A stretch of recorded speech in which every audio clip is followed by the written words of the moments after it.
আমি এইখানেই 3টা পয়েন্টই সংক্ষিপ্তভাবে 2-4 মিনিট বলে শেষ করব। রাষ্ট্র মেরামতের প্রসঙ্গ যেহেতু আজকের আলোচনার বিষয়, রাষ্ট্র সংস্কারের সকলেরই একটা ঐক্যমত তৈরি হয়েছে, কিন্তু কতটুকু সংস্কার হবে সেটা নিয়ে শুরুর দিকে একমত থাকলে এখন ভিন্ন ভিন্ন মত তৈরি হচ্ছে।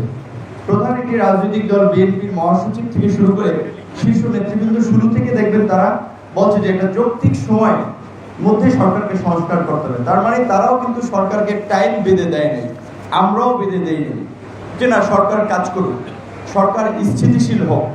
প্রথম যে আন্দোলনগুলো হয়েছে, সাকিবের সাথে আর কিছু আন্দোলনে দেখা হয়েছে, আমরা গিয়ে থামিয়েছি যে ভাই এখন সরকারকে একটু স্থিতিশীল হতে দেন, একটা নতুন জায়গায় এসে সেটেল ডাউন হতে সময় লাগবে, একটু ধৈর্য ধরেন।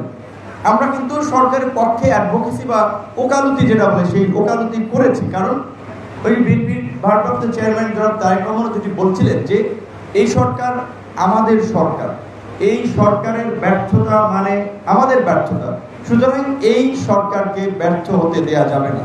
মানে বিএনপির শীর্ষ নেতা এই লাইন নিচ্ছেন, আমরা সবাই কিন্তু এই লাইনে ছিলাম, আছি এবং থাকতে চাই। কিন্তু সরকারের কিছু কর্মকাণ্ডে সরকারের লাইন নিয়ে আসলে অনেকের মধ্যে সন্দেহ সংশয় তৈরি হয়েছে, যার ফলে আজকে কেউ কেউ বলছে মার্চের মধ্যে ইলেকশন দেন, দ্রুত ইলেকশন দেন। তো সরকারের উপদেষ্টাদের কিছু অতি কথন এবং কিছু কমপ্লেক্স বাক্য, এই বাক্যগুলো মাঠে ছাড়ার ফলেই রাজনৈতিক দলগুলোর মধ্যে একটা সন্দেহ সংশয় তৈরি হয়েছে যে তাহলে এই সরকার কি বিরাজনীতিকরণ প্রক্রিয়ার দিকে যাচ্ছে কিনা, এই সরকার বিগত কিংস পার্টি মেকার গভর্নমেন্টের মতো কোনো কিংস পার্টি তৈরি করছে কিনা। যার ফলে কিন্তু স্বাভাবিকভাবেই যারা দীর্ঘ লড়াই সংগ্রাম করেছে একটা গণতান্ত্রিক পরিবর্তনের জন্য, এবং এটা ওপেন সত্য যে এখন ইলেকশন দিলে তারাই ক্ষমতায় আসবে, তো কাজেই তারা তো ভাবছে তাহলে আমাদের সম্ভাবনাকে বিনষ্ট করার জন্য একটা প্রক্রিয়া ভিতরে ভিতরে চলছে। তার জন্য সরকারকে তার অবস্থান এবং কর্মকাণ্ড পরিষ্কার করতে হবে। এই যে 2 দফায় উপদেষ্টা নিয়োগ করা হলো, এটিকে রাজনৈতিক দলের মতামত না নেন, একটা ডায়লগ তো করতে পারতেন যে ভাই আমরা উপদেষ্টা পরিষদ বাড়াতে চাই, আপনাদের ওপিনিয়নটা দেন। আপনি কারো তালিকা থেকে নাম না নেন, সমস্ত পলিটিক্যাল পার্টিগুলোর সাথে বসে তো বলতে পারতেন যে আপনারা 5 জন করে নাম দেন, আমরা আলোচনা করে উপদেষ্টা প্যানেল ঠিক করি। আপনি তো নাম চান নাই, আপনি যেমন খুশি তেমন সাজো উপদেষ্টা পরিষদ সাজিয়েছেন।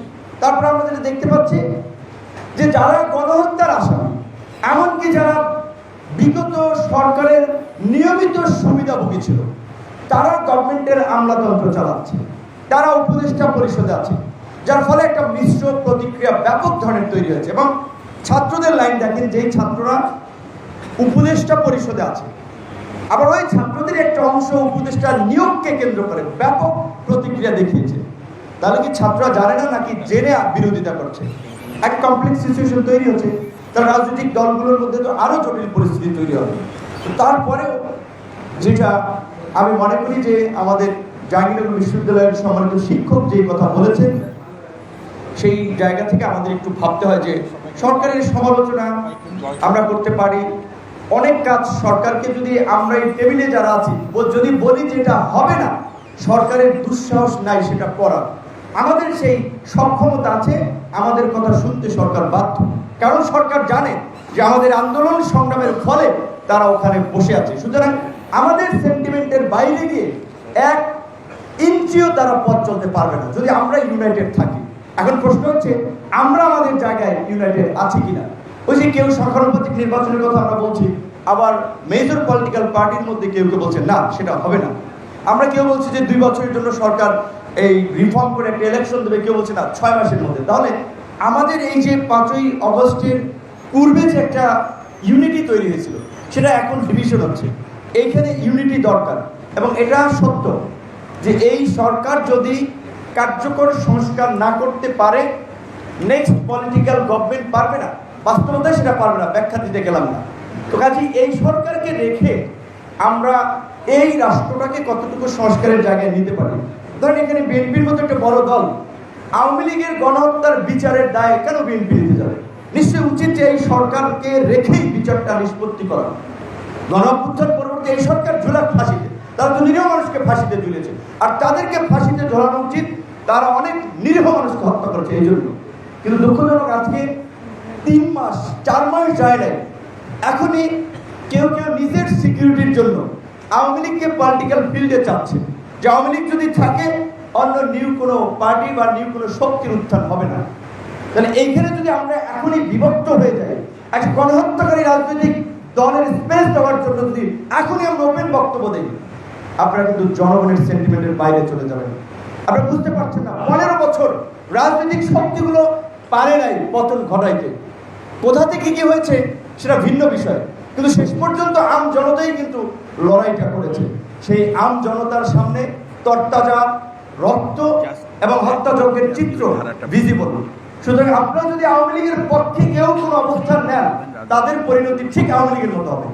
এবং আমরা বলছি যে বিন্দুমাত্র আওয়ামী লীগের প্রশ্নে এবং আওয়ামী লীগের দোষকদের প্রশ্নে আমরা বেঁচে থাকতে বিন্দুমাত্র আপোষ করবো না, পরিষ্কার করা। সেই জায়গা থেকে আমি অনুরোধ করবো রাজনৈতিক দলগুলোকে, প্রয়োজনে রাজনৈতিক কাউন্সিল হোক কিংবা কাইম ভাই সহ আমরা সবাই সংবিধান সংস্কারের কথা বলছি, গণপরিষদ হোক, পলিটিক্যাল গভর্নমেন্ট, এরাই গভর্নমেন্ট ফর্ম করবে এখানে যারা বসে আছে এই পার্টিগুলোই। তা আমরা যদি কনসেনসাসের ভিত্তিতে এখন কিছু সংস্কার এগিয়ে রাখতে পারি তাহলে সমস্যা নেই, কিন্তু সরকারের ভুল প্রক্রিয়া এবং পলিসির কারণে রাজনৈতিক দলগুলোর মধ্যে অস্থিরতা বাড়ছে। সুতরাং সেটা সরকারকে রিজলভ করতে হবে এবং সামনে কিভাবে এই রাষ্ট্র সংস্কারের পর একটা অবাধ, সুষ্ঠু, নিরপেক্ষ নির্বাচনের দিকে যাওয়া যায় সেই বিষয়ে রাজনৈতিক দলগুলোর সাথে আলাপ আলোচনা সংলাপের মাধ্যমে আমি অনুরোধ করব আগামী ডিসেম্বরের মধ্যে আপনারা একটা রোড ম্যাপ প্রকাশ করেন। আপনারা রোড ম্যাপ দেন, 1 বছর সময়ের আলোকে একটা রোড ম্যাপ দেন, তারপরে আপনাদের প্লাসমেন্টের সময় লাগলে তো দিবে, কিন্তু আপনারা কেন লুকোচুরি করছেন, কেন সাপ লুলু ফেলছেন? তো সরকার প্রতি আমাদের এটা আবেদন থাকবে, আমরা আপনাদের বিরুদ্ধে আমাদের বদ্দা এই যে সুব্রত চৌধুরী দাদা যেটা বলেছেন, প্রয়োজনে রাস্তায় নামবো, আমরা রাস্তায় নামতে চাই না, আন্দোলন করতে চাই না, সব ধরনের সহযোগিতা আপনাদেরকে করতে চাই। কিন্তু আপনারা আলাপ আলোচনার মাধ্যমে যা করেন, যেই দিকে যান, যেই পদক্ষেপ নেন, আলাপ আলোচনার মাধ্যমে নেন, এটাই আমার আহ্বান থেকে। ধন্যবাদ।